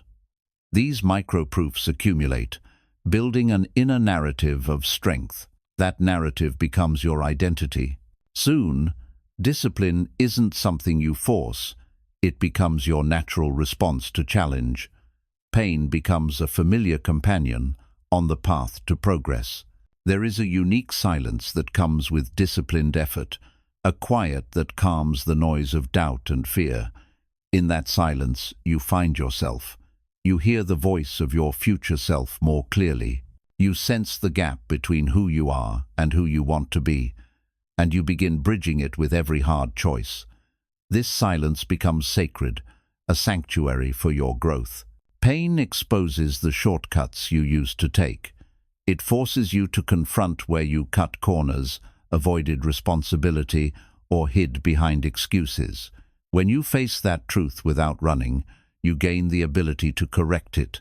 This is how character evolves, not by pretending you're strong, but by acknowledging where you're weak and choosing to strengthen it. Discipline turns ordinary days into transformational ones. Most growth doesn't happen in dramatic moments. It happens in the simple, repetitive actions you commit to every day. Waking up early, moving your body, staying focused, keeping your promises. These are the bricks that build character. Pain is the mortar that holds them together. Pain sharpens your priorities. When you willingly endure discomfort, you stop wasting time on meaningless pursuits. You stop giving energy to distractions that weaken you. You become intentional, selective, focused. Pain eliminates what doesn't matter, so you can give everything to what does. This clarity is part of what makes disciplined people unstoppable. Discipline removes the illusion that motivation is required. You begin to understand that action creates momentum, not inspiration. The more you act, the more you transform. The more you transform, the more disciplined you become. This positive cycle reshapes your personality from the inside out, turning you into someone who acts regardless of emotional shifts. Pain builds gratitude. When you push through difficult moments, you learn to appreciate the times when things are calm and steady. You develop a deeper understanding of effort and reward. You no longer take progress for granted because you know what it cost. Gratitude mixed with discipline creates humility, a powerful combination for long-term success. Discipline exposes your internal resistance and teaches you how to confront it instead of escaping it. You begin to understand your triggers, weaknesses, fears, and patterns. When you face them without flinching, you gain mastery over them. Most people never reach this level of awareness because they avoid discomfort. But discomfort is the doorway to self-understanding. Pain shows you who you are when there are no shortcuts, no safety nets, no easy exits. In those moments, your true character is revealed whether you complain, quit, resist, adapt, endure, or rise.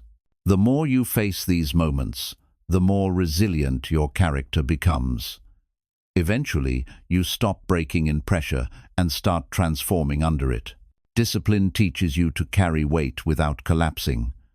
At first, The smallest responsibilities feel heavy. But as you grow stronger, the same burdens feel lighter. You carry more with less strain. You do more with less hesitation.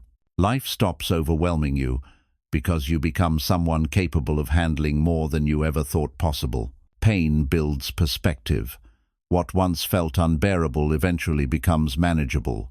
What once scared you becomes familiar. This shifting perception is how you expand your capacity.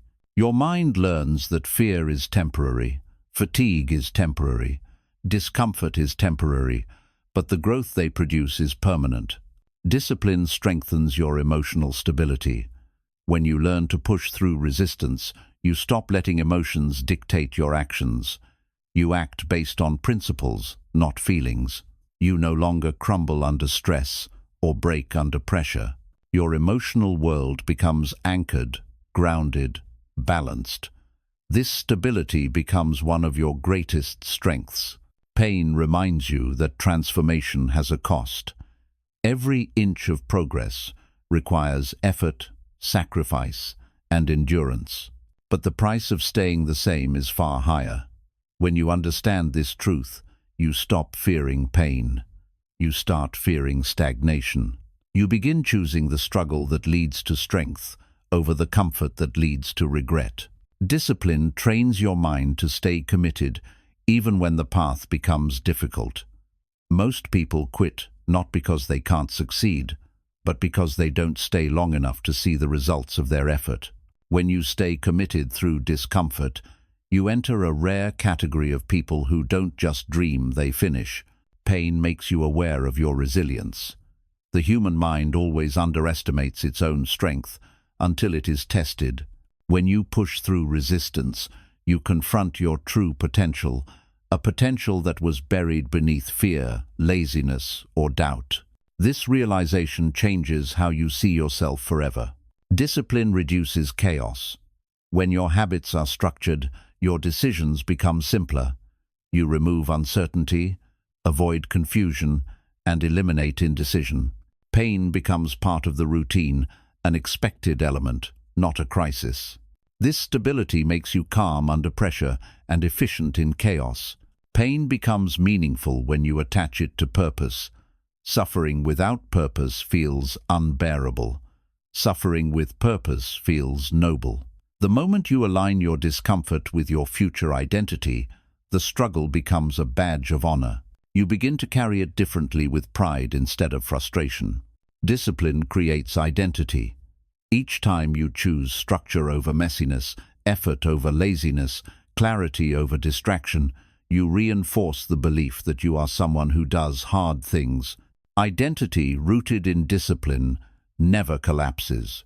It grows deeper with every sacrifice you make. Pain pushes you into evolution. Without it, you would never question your patterns, challenge your limits, or discover your potential.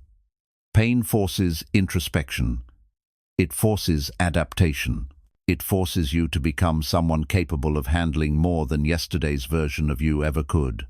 Discipline transforms your relationship with yourself. You stop being someone you avoid. You stop being someone whose promises you don't trust. You start becoming someone you admire, not because of outcomes, but because of the effort you show. That inner admiration becomes the foundation of unshakable self-respect.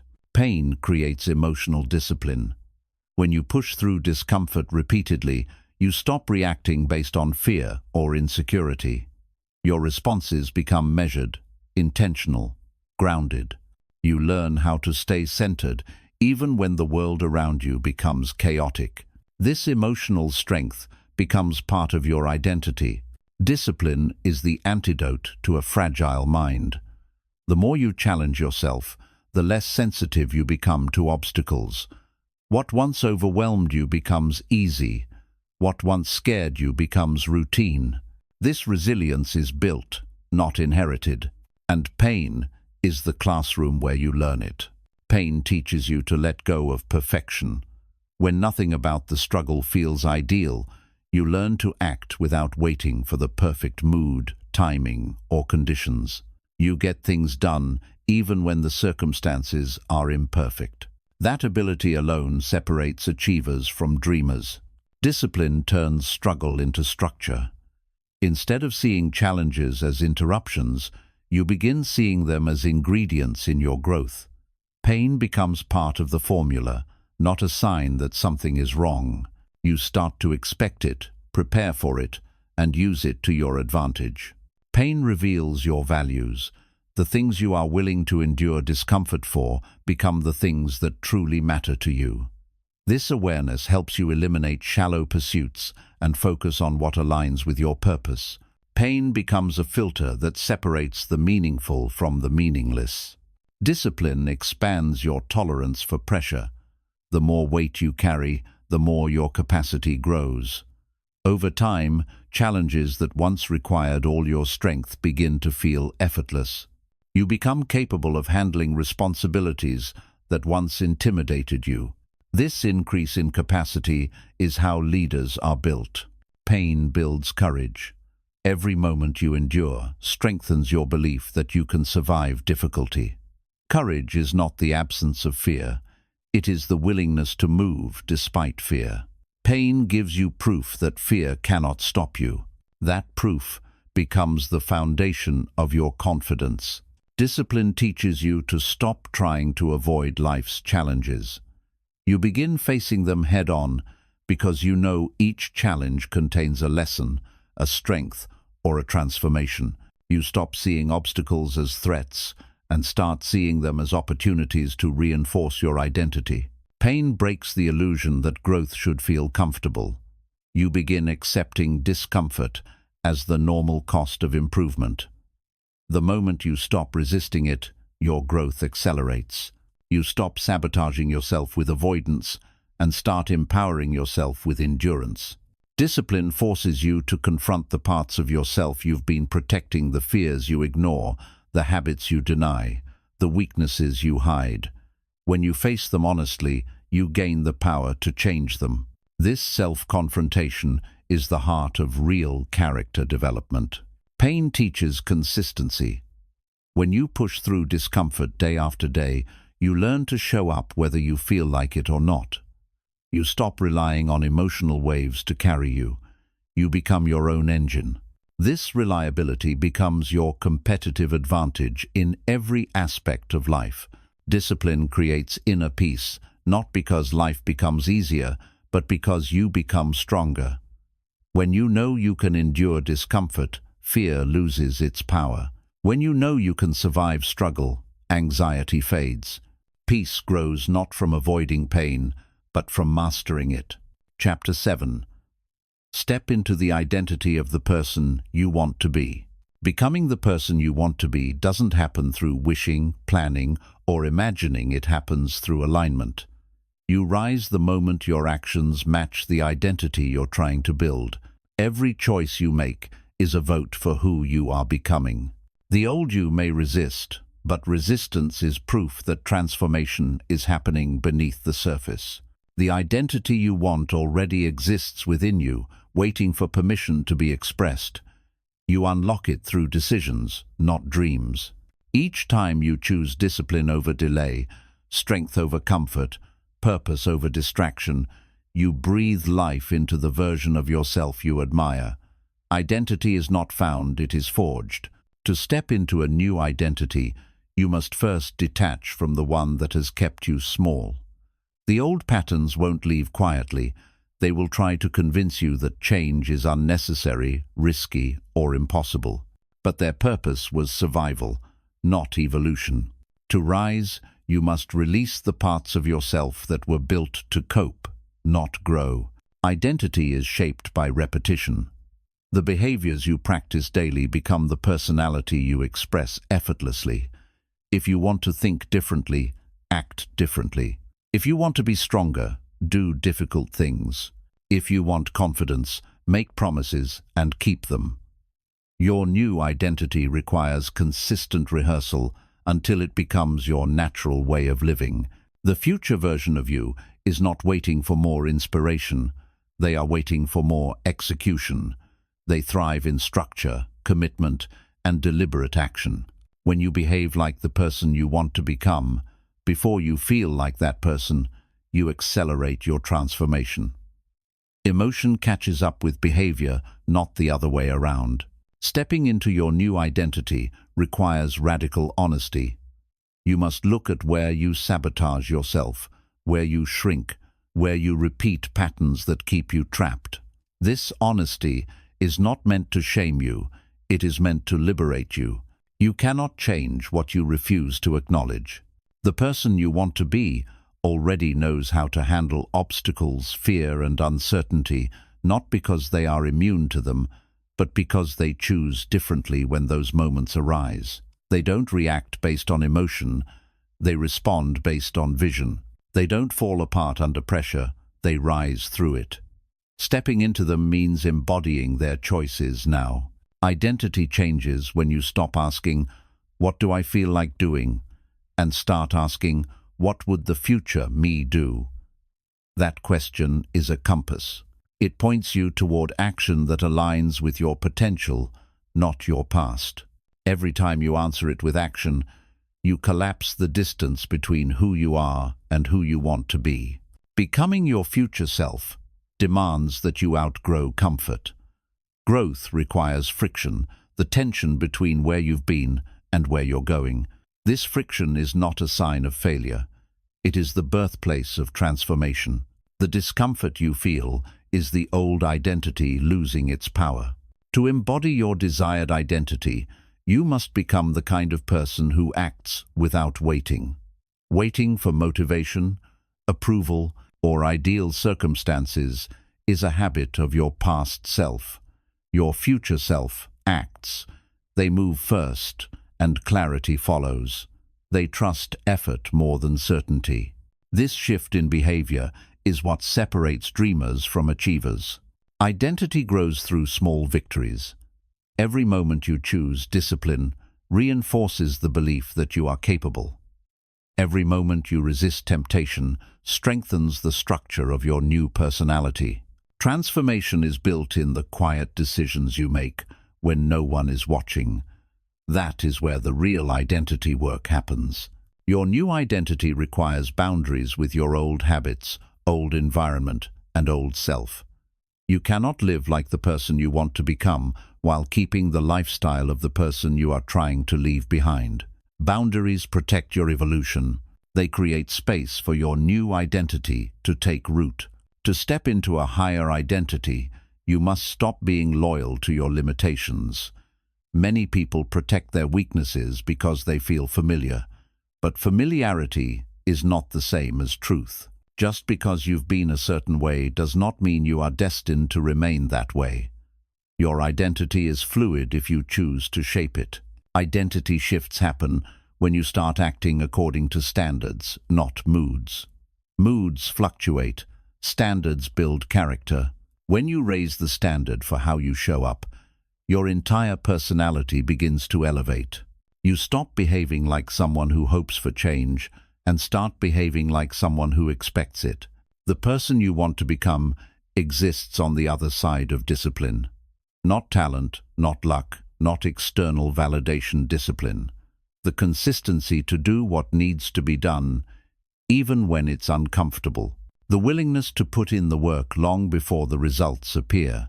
Discipline is how you step into the identity of your future self without hesitation. Your new identity becomes real when you stop negotiating with excuses. Excuses belong to the old you, the version that settled, delayed, avoided, and doubted. When you stop giving excuses power, your actions shift instantly. You begin living with intention, not impulse.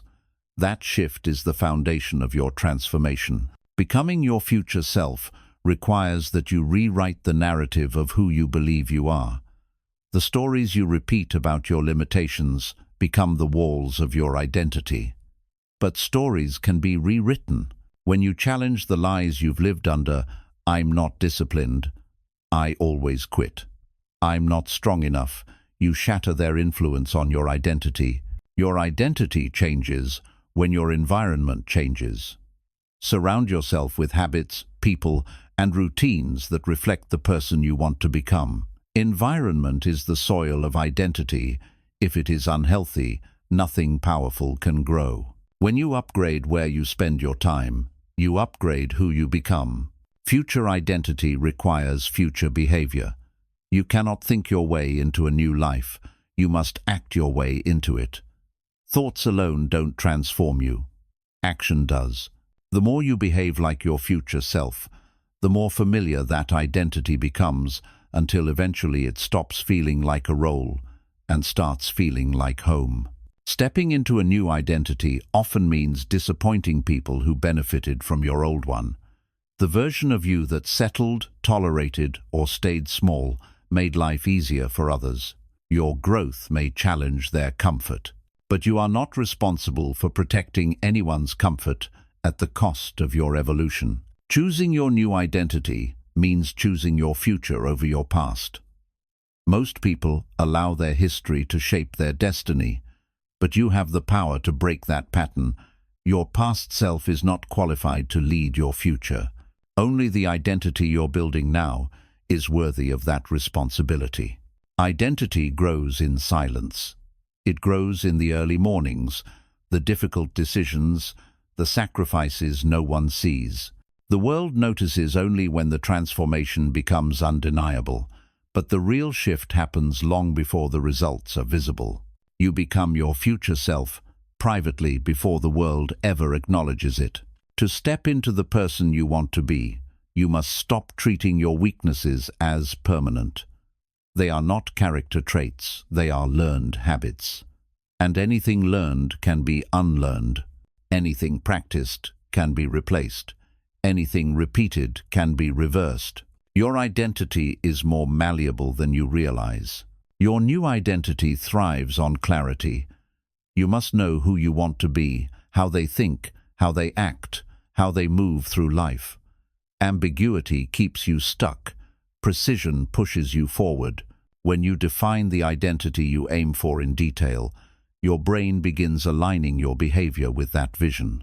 Identity requires sacrifice, a sacrifice of comfort, excuses, distractions, and sometimes even relationships. You cannot elevate without letting go. The higher version of you cannot emerge while you cling to habits that keep you grounded in mediocrity. Release is part of rising. Your new identity becomes powerful when it becomes consistent. Anyone can act strong for a day. Anyone can show discipline for a week. But when you live aligned for months, then years, your identity transforms so deeply that the old version of you no longer feels familiar. Consistency is what cements your evolution. Stepping into your desired identity means treating your goals as obligations, not options. Optional goals are rarely achieved. Obligations rewire your behavior. When you hold yourself accountable at a higher level, your identity adapts to meet that standard. You rise to the expectations you set for yourself. Your future identity is revealed in the moments you choose courage over comfort. Every brave choice strengthens that identity. Every uncomfortable action brings you closer to becoming the version of yourself you respect. Courage is the fastest pathway to identity transformation.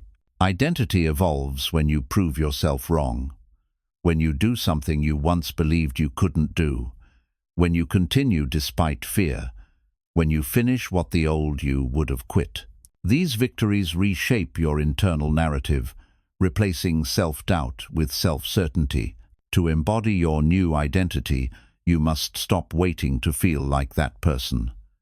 Identity is not built through feeling, it is built through doing. You act first, feel second. The emotions eventually adjust to the identity you consistently express through your actions. Your future self has different habits, different responses, different priorities. To step into them, you must begin adopting those behaviors now. Act as if you are already the person you want to become, and your reality will slowly begin reshaping itself to match that identity. Transformation becomes permanent when you stop performing your new identity and start living it. When it stops feeling like something you're trying on, and starts becoming the natural expression of who you are. This shift happens quietly through repetition, alignment, and intentional living. Stepping into your future self means embracing discomfort as part of your evolution. New identities are not comfortable at first because they require unfamiliar behaviors, but the more you practice them, the more natural they become. Discomfort is simply the stretching of your potential. Your identity changes when you choose accountability over excuses, when you stop blaming circumstances and start taking ownership of your behavior. Responsibility is the birthplace of transformation.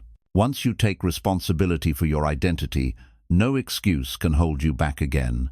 Becoming who you want to be requires that you stop living as the person you are trying to outgrow.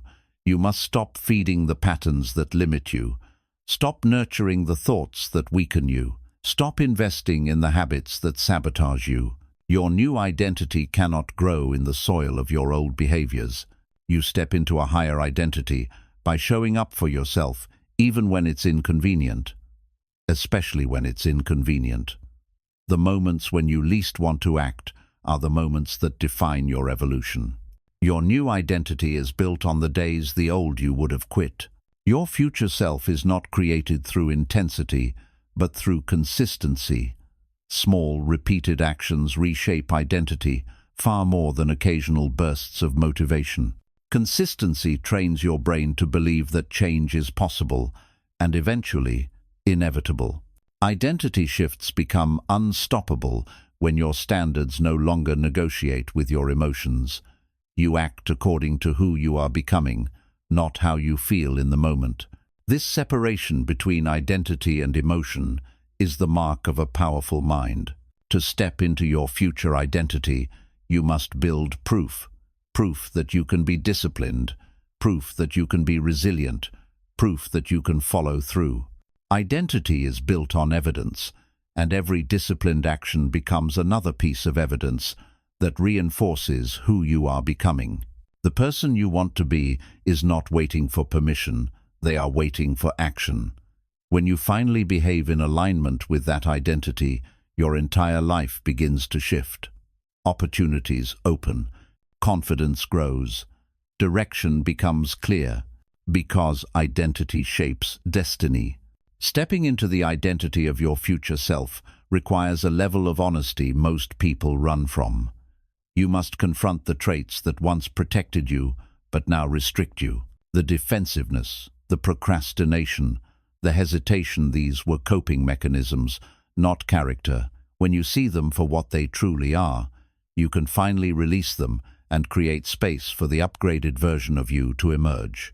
A higher identity demands higher responsibility. You cannot expect to become someone extraordinary while living like someone average. Responsibility is not a burden.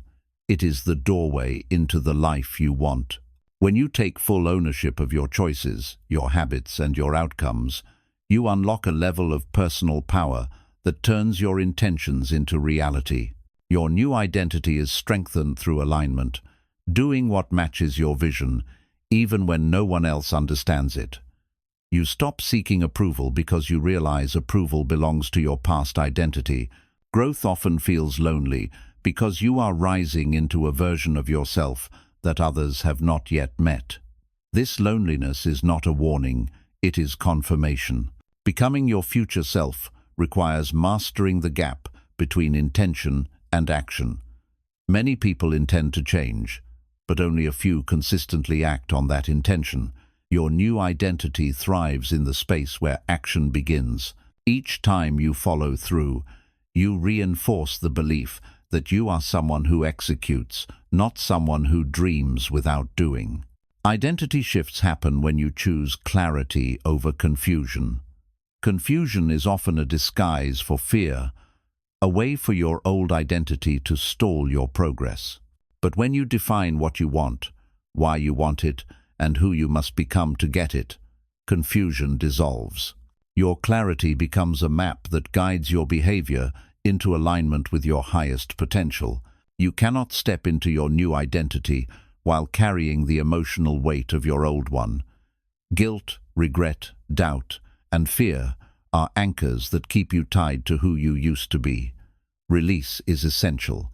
When you let go of the emotional residue of your past, you create room for the confidence, courage, and strength your new identity requires. Your identity expands every time you choose long-term fulfillment over short-term comfort. Comfort feels good now but costs you later. Discipline feels hard now but rewards you for life. When you consistently choose the path that aligns with your future rather than your impulses, you train your brain to support your evolution instead of resisting it. To embody the identity you desire, you must recognize the patterns that kept you small.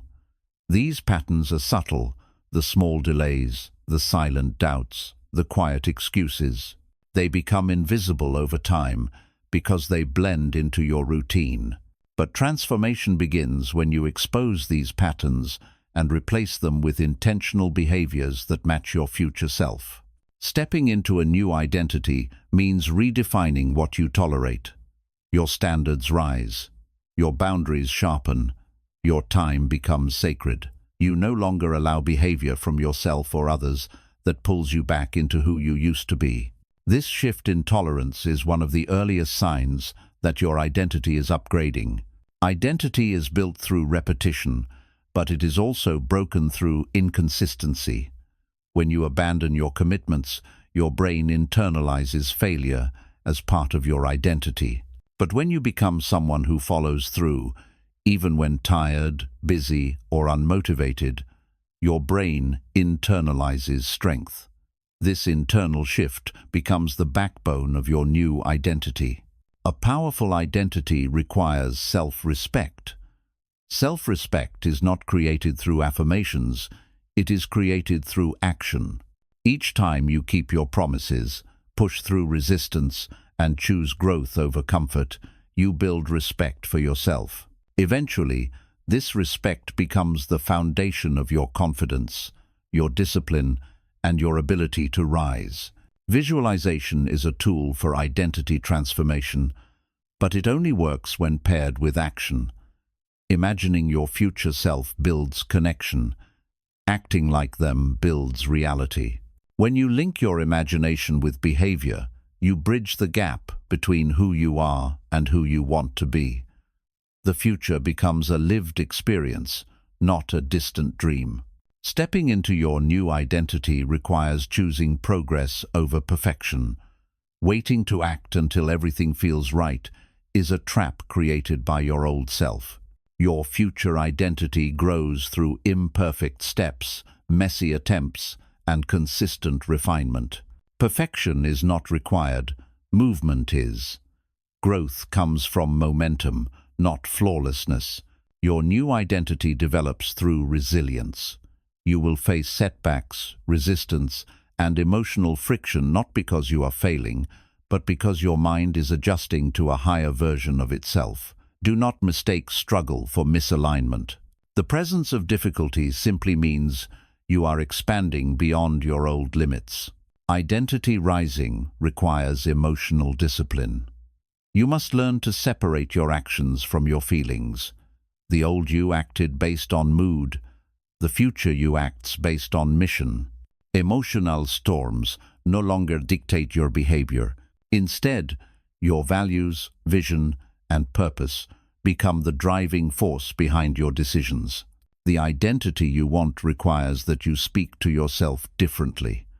The internal dialogue that once reflected fear, doubt, or hesitation must evolve into a voice of strength, leadership, and clarity. You become what you repeatedly tell yourself. When your inner voice shifts, your outer identity follows inevitably, powerfully, completely. Stepping into a higher identity means becoming someone you trust.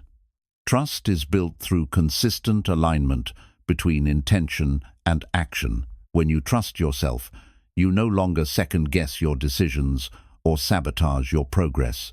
You move with certainty because you know you will not abandon yourself the moment things get hard. Identity evolves when your habits evolve. You cannot become someone new while repeating the same old patterns. Your daily routine must shift to support the person you want to become. When your environment, habits, and behaviors align, change stops feeling like force and starts feeling like flow.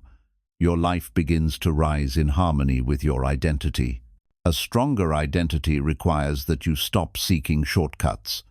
Shortcuts feel convenient, but they weaken character. The future you is built through endurance, patience, and persistence. When you embrace the long path, you build resilience that shortcuts can never give you. The identity created through discipline is unshakable. Transformation requires a shift in identity, not just behavior. You must stop seeing yourself as someone trying to change and start seeing yourself as someone who has changed. This mental shift influences every decision you make. When your identity transforms, your habits follow naturally. Change becomes self-sustaining. Your new identity becomes stable when you stop attaching your worth to outcomes. The old you needed results to feel valuable. The new you feels valuable because of who you are becoming. Effort becomes the reward. Growth becomes the measure. Identity becomes the anchor. When you detach from results, you become unstoppable. To step into the identity of your future self, you must create rituals that reinforce it. Rituals are not just habits, they are statements of identity. Every time you engage in them, you remind your brain who you are becoming. This repetition rewires your subconscious, making your new identity automatic rather than forced. Identity changes when your expectations change. The old you tolerated inconsistency, procrastination, and self-sabotage. The future you expects better not from the world, but from yourself.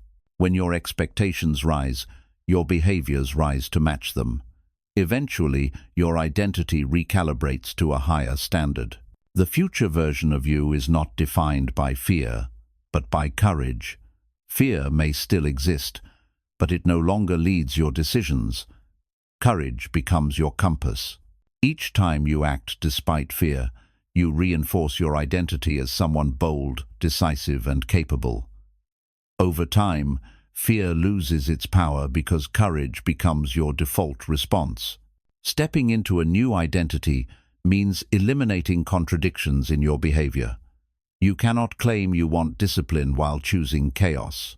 You cannot claim you want growth while choosing avoidance. Your actions must align with your aspirations. When your choices and desires match, your identity becomes coherent and powerful.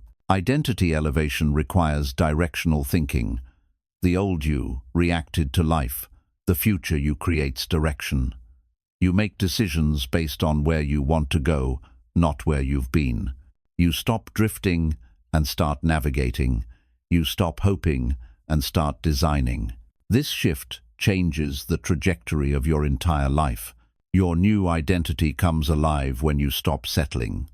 Settling weakens identity because it teaches your mind that mediocrity is acceptable. But when you refuse to settle for weak habits, weak relationships, weak standards, you send a signal to your subconscious that you deserve more. Identity responds to what you believe you deserve. To embody your new identity, you must learn patience with your progress. Transformation is not instant. The old identity resists because it is dying. The new identity takes time because it is being born. When you embrace patience, you release frustration and step into maturity. Growth becomes steady and sustainable. Identity is strengthened through self-awareness. You must observe your behavior, your triggers, your emotional patterns. Awareness allows you to intervene before old habits take over. It gives you the ability to choose who you want to be rather than defaulting to who you were. Awareness plus intention equals identity change. Your future identity is built through mastery of the basics. Waking up earlier, eating to fuel your body, moving with purpose, protecting your time, making disciplined decisions. Small actions shape massive identities. When you master the fundamentals, everything else becomes easier, because your identity aligns with excellence. Stepping into a higher identity requires emotional courage, the courage to let people misunderstand your growth. Not everyone will support your evolution. Some will feel threatened by it. Some will question it. Some will resist it. But your identity must never depend on their approval. You are becoming someone they may not be ready to understand. Identity evolves when you refuse to betray yourself. Each time you compromise your values, you weaken your identity. Each time you honor them, you strengthen it. Integrity is the backbone of identity. When your actions reflect your principles, your character becomes unshakable. To embody your future identity, you must redefine failure. Failure is not proof that you cannot become your future self. It is proof that you are building the capacity to do so. Failure refines identity. It teaches you resilience, humility, and adaptability. Failure does not break identity, it shapes it. Your new identity becomes unstoppable when you learn to delay gratification. The old you wanted immediate reward. The future you wants long-term transformation. When you choose the reward that builds identity over the reward that soothes emotion, you accelerate your evolution. This is how champions are made. Identity shifts happen in moments of choice, when you decide that the old narrative no longer applies, when you refuse to repeat old patterns, when you choose action over hesitation. These decisions seem small, but they are profound. They accumulate into a character you never imagined you could embody. Becoming who you want to be demands commitment. Not excitement, not enthusiasm, commitment. The decision to show up whether you feel like it or not. The choice to continue even when progress is slow. Commitment is the glue that holds your identity together during difficult seasons. Your future identity begins to dominate when you stop identifying with your weaknesses, when you stop saying, "I'm lazy, I'm undisciplined, I always quit." These statements are not truths, they are habits of speech. When you change the language you use about yourself, you change how your subconscious sees you. Identity deepens when you celebrate internal victories rather than external outcomes. Success on the outside is temporary. Success on the inside is permanent. When you celebrate discipline, consistency, and courage, you reinforce the identity of someone powerful, capable, and aligned with their purpose. The highest identity you can step into is the one that chooses who you will be each day, regardless of the circumstances. You act with intention, think with clarity, move with discipline, and live with purpose. When identity becomes a conscious choice rather than an unconscious inheritance, your entire life transforms. In the end, transformation is not a gentle evolution, it's a collapse and a rebuilding. You cannot become your future self while holding on to the identity that kept you small. If you want to rise, something inside you must break. The excuses, the fears, the old patterns, the beliefs that taught you to settle. Breaking yourself is not destruction, it is liberation. You are tearing down the walls you built around your own potential. The person you are now was created by your past. The person you want to become must be created by your choices. Every time you choose discipline over comfort, clarity over confusion, action over hesitation, you are breaking the old identity and shaping a new one. You become powerful the moment you decide your old story is no longer allowed to write your future. Remember this, your life won't change because you want to be better. It changes when you refuse to remain who you are, when you break the patterns that kept you weak, when you stop protecting the version of yourself that has already expired. The future belongs to the version of you brave enough to let the old one fall apart. Break who you are and step into the person you were always meant to become.